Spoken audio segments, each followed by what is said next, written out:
Good day. Welcome to Wild Ways Podcast. I'm your host, Lyman Miller. So, I thought I'd start off. Maybe I can help somebody with this, but if you're thinking about going as a full time outdoorsman, whether that's a trapper or fisherman or maybe a forager or a little bit of everything, I can kind of maybe save you a little bit of heartache and go over a few of the lessons I learned from doing it full time, my first year doing it full time, which was last year.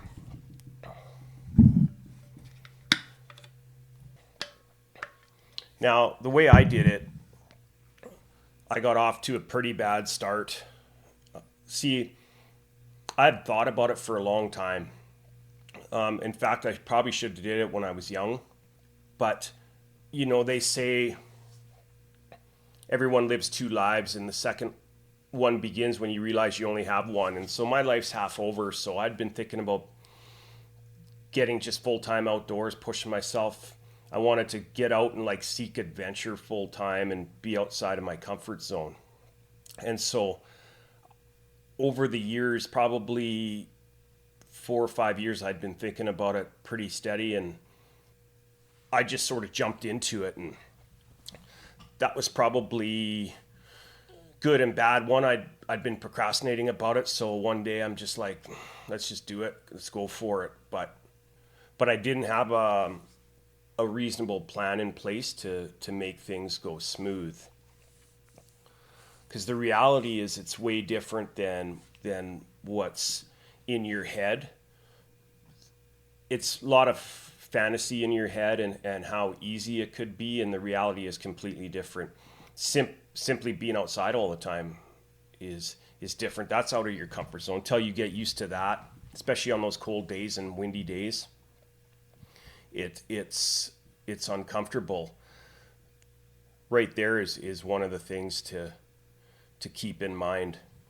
I didn't have a plan in place. I didn't have an actual plan on how I was going to pull it off.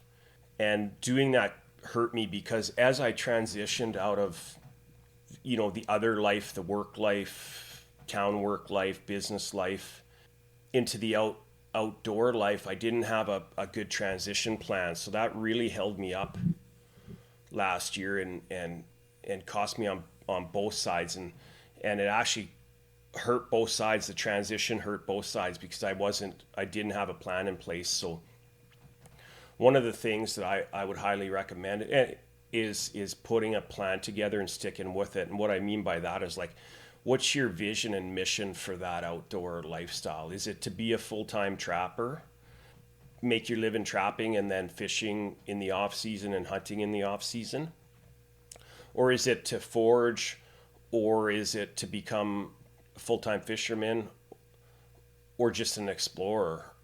My plan originally was to gear up last year to be a full-time trapper, and I didn't plan to have my schedule in place and around the seasons and around the weather and around when fur is prime, so I can say I've failed miserably. I'm just getting out trapping now. So the full-time trapping thing, now that I realize I need a plan, we'll start next year. And so I've spent the last several weeks, maybe a couple months, putting together a plan. And another thing with that plan is a vision and a mission. So I've dumbed down my to-do lists and my plans, and I have all kinds of notes on what I wanted to do, and I've dumbed that right down. My everyday vision right now is to prioritize God, family, and lifestyle above all else. So that is what I base all my decisions around now. But in there, I'm going to have to figure out how to make some revenue, because obviously you need money to live, and you need money to live this lifestyle. So that's another thing is you got to downsize your life big time. I mean, even fixing your own stuff. In my other life, I always had a guy. You always had a guy to fix your truck or your boat. or your snowmobile, you always had somebody, you just dropped it off, paid the bill, picked it up. Now as I go full time, is I got to figure that stuff out myself. So it's been a huge learning curve.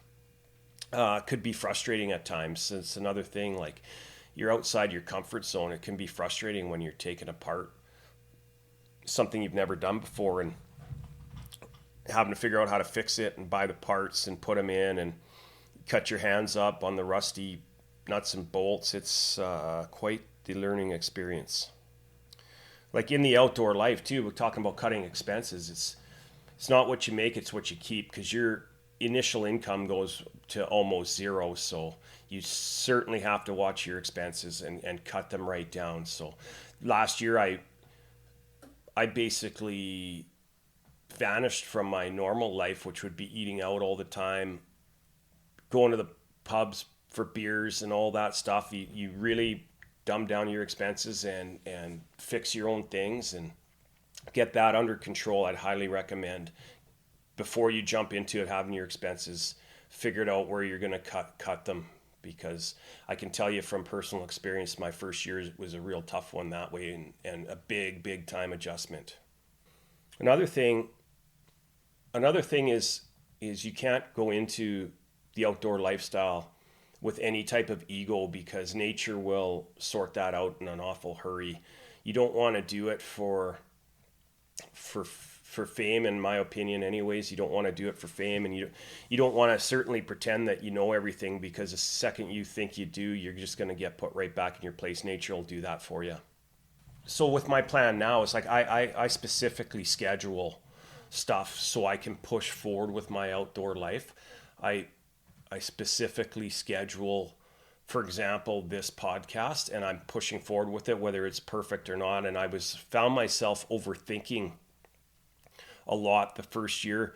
I was overthinking things, and the learning curve of just figuring out how to do a podcast and film and edit and then get it on YouTube and all that stuff was a huge learning curve. Cost me a bunch of time. So I'm hoping this year, as I just push forward, I learn along the way. But the fact is I've got this stuff scheduled, and I'm going to do it no matter what, because I can't move forward with an outdoor lifestyle unless I make the plan for it, I schedule it, and I stick to it. I guess I put off a lot of filming and a lot of podcasts last year because I procrastinated and it seemed overwhelming at times, and I ended up not doing it. But then you think that through. It's like if you have a job and you got to show up at your job at 7 o'clock in the morning, whether you like it or not, you got to show up at your job at 7 o'clock in the morning. So that's where I'm at this year. Is I plan stuff, I scheduled it, I get up and I show up.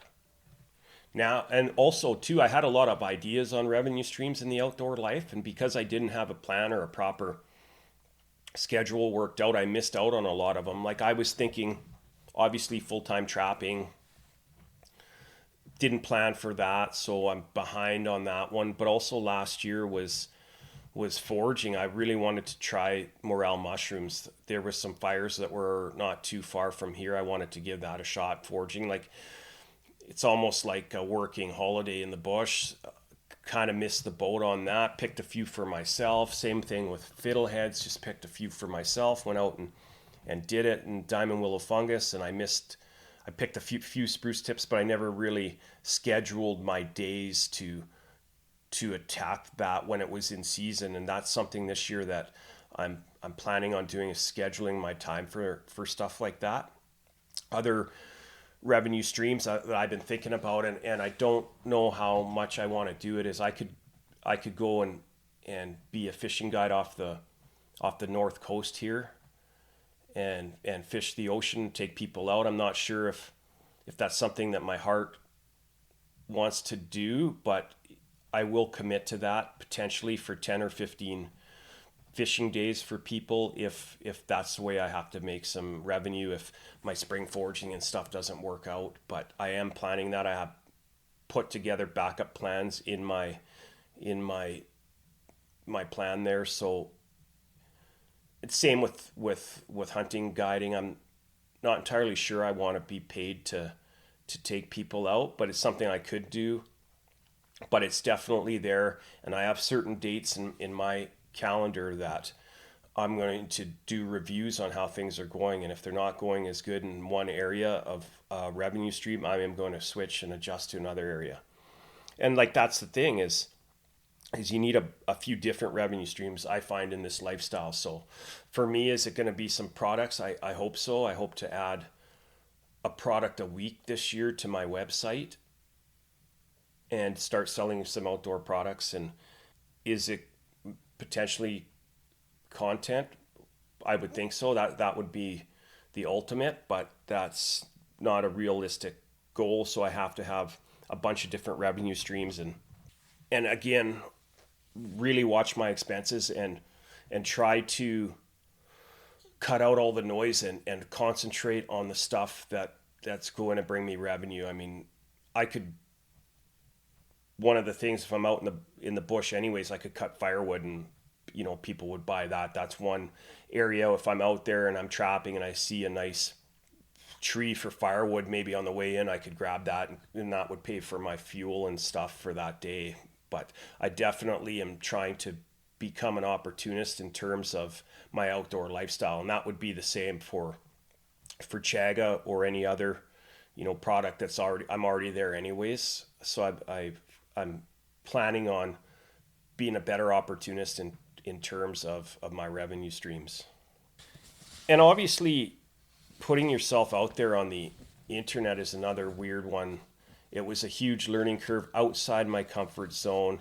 I would say most of the people that know me would say that that's a real odd thing for me to do. It's kind of, I'm normally a pretty private guy. I have a fairly large network of people that I've done business with and that are my friends as well. And I usually pretty private guy, and I normally keep my circle pretty small of my close friends, and didn't particularly like everyone knowing what I'm doing all the time. So this is another real learning curve, getting outside of my comfort zone. But once again, going back to, they say you got two lives and the second one begins when you realize you only have one. I'm going to give it a shot and see how it goes. The worst thing is I could just go back and work normally. I certainly don't want to. The way that I see the world crumbling down around us in terms of the politics and the decision makers just seem right out to lunch. Plus the towns across this country seem to be falling apart. There's a lot of decisions that we're making that we're reaping the consequences of those decisions that were made over the last 10 years. And I just decided to remove myself from that and try to go on my own path where I'm beholden to literally God, and my family and myself. And that's the lifestyle I'm shooting for. And I think there's probably, at least from conversations I've had, there's probably a lot of people that feel the same as I do. So as this podcast goes along, and I'm hoping that maybe I can encourage other people to do the same, but with a better start than I had. My start was awful, and I learned I should have known better. But either way, I'm pushing forward, regroup over the last month, figure it out, and I'm going to keep going. Another thing that I'm doing as part of my future is writing. So I'm writing, and I used to write as a kid, got away from it for all these years. So it's like, again, it's a big out of the comfort zone, get back into it, get the brain going again. But I'm writing, I'm working on it. I'm really trying not to have like AI write anything for me. So some of my stuff is a little bit butchered, but I hope that as I keep moving forward and scheduling the writing every week, that over time it gets better. But I am pushing forward with it. It's outside of my comfort zone. The thing with all of these different things, as you're learning, and I'm outside of my comfort zone and I'm new to lots of this stuff, is that it takes way longer than you think in your head. So my ambition certainly outdoes reality. So I don't get everything done, but I sure try, and I prioritize this outdoor lifestyle, this wild ways lifestyle, the getting out of the matrix, getting away from the city lifestyle. And I mean, it's so nice when you're out there, and you don't get dragged down any rabbit holes on your phone. You don't get politicized. I don't get angry at what's going on. I just concentrate on what I'm doing, my family, and what I can control. And that's been really a real blessing and freeing in so many ways. Yeah, and again, it's all about leaving the life of comfort. And as years go by, it's easy to fall into that comfort zone where you can make easy excuses that, oh, I'm getting older, my back's sore, and I'm sore. It's getting out of that comfort level, getting outside of it, and seeking the adventure. And I hope my vision too is God, family, and lifestyle. And my hope is that when I look back, so I got to push hard this year, but when I look back, and hopefully, Lord willing, 30 years from now, I can say, I hope I can look back earlier than that, but I hope I can look back and say that was the best thing I ever did, is got out of what we were taught to do, is in that everyday business work, city lifestyle that wasn't so appealing to me, and I did it because I was taught to do it, but I stepped out, and the unfortunate part for stepping out so late for me is it's a lot harder than I think it's a lot harder than if you just do it when you're young and you got that young energy and you got that youth in you, and maybe you don't have so much experience that tells you to like not do it. There's so many things in the world right now that tell you don't do it. You start to second guess yourself and hesitate a little bit. And so I hope when I look back, I can be like, it was the best thing I ever did. It certainly, I can speak for the first year. It's been really hard. Maybe it's one of the hardest things I ever had to do. And this year's going to be a tough one. It's going to be full of all kinds of learning curves, certainly ups and downs. I feel good about the fact that I have a plan in place now, at least a lot better plan than I had last year. I have ideas going on, and I'm going to schedule my weeks, and then every month I'll look back and see how I did.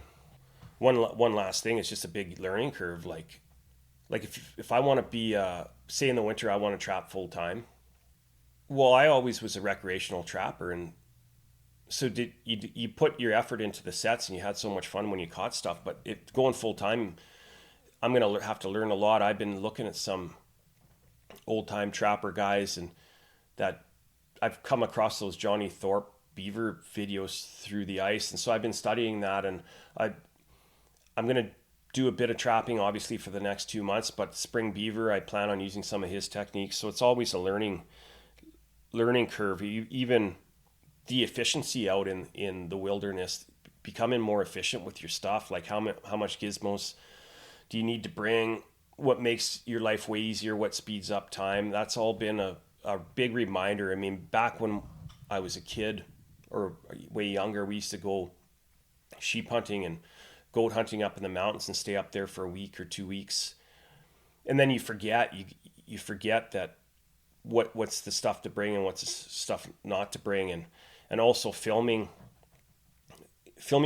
is another thing that's interesting, because obviously I don't have a camera crew or anything like that, so you're self-filming, and you realize that things take about 5 times longer when you're new at setting up cameras and figuring it out. And I think they take longer just no matter what. And then you like the editing and all of that stuff is still a work in progress for me. But if I could hope that anybody got anything out of this podcast, it would be the encouragement to go after it, to seek that lifestyle, if that's what you choose, whatever outdoor pursuit you're after, to get away from the matrix of what we were taught to do in terms of working. And if you picked up anything from here, just to recap real quick, would be to have a vision and a mission. Make sure you have a plan in place. Make a schedule and stick to it, just like a work schedule. Stick to it. Embrace yourself. Embrace being outside of your comfort zone. Understand that reality is a little bit different than the fantasy, and be ready for that, and embrace it. Embrace the discomfort. You certainly feel accomplished when you've done something out of your comfort zone all day, and you get done and you come in. There's a sense of accomplishment that feels pretty good. You just got to get out there and get after it. Downsize your life, cut your expenses, figure that out now. These monthly revenue streams where you sign up for monthly plans and stuff, think about if you really need it or not, because $20 here or $30 there or $10, it all adds up at the end of the month, and you definitely need to cut expenses unless you already have lots of money where it doesn't matter. But most people, I think, plan on cutting your expenses to get your costs under control. I would also say, I know, like, when you make a big jump like this, if it's different than what everybody else is doing, some people don't want you to have any success. A lot of people want you to have success, but some people even close to you may not want you to succeed. So my recommendation on that is just tell the people that are super important to you, but you can keep it to yourself too, and you can just push forward on your own, because sometimes even the people closest to you will want to drag that down and tell you how stupid it is. And if you choose to tell everybody, you may run into that, and if you do, who cares? Plow forward. And one last, keep your ego in check, plow forward, do the best you can. I hope that you do step outside of your comfort zone in whatever pursuit you're after, and hopefully I had maybe given you a little bit of encouragement to do it. So I have a Seeking Truth series.